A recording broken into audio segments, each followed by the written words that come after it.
2 வருடங்களுக்கு முன்னர் ஹமாஸால் கடத்தப்பட்ட காதலனை கட்டியணைத்து வரவேற்ற இஸ்ரேல் இளம்பெண்.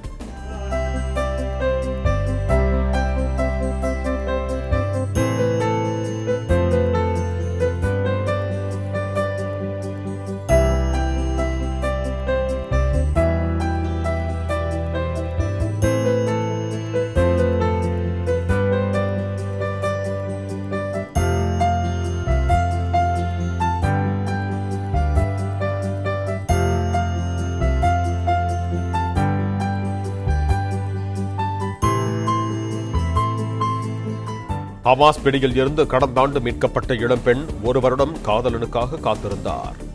பிளே ஸ்டோர் மற்றும் ஆப் ஸ்டோரில் இருந்து பாலிமர் செயலியை QR கோடு மூலம் பதிவிறக்கம் செய்யுங்கள். செய்திகளை உடனுக்குடன் பெறுங்கள்.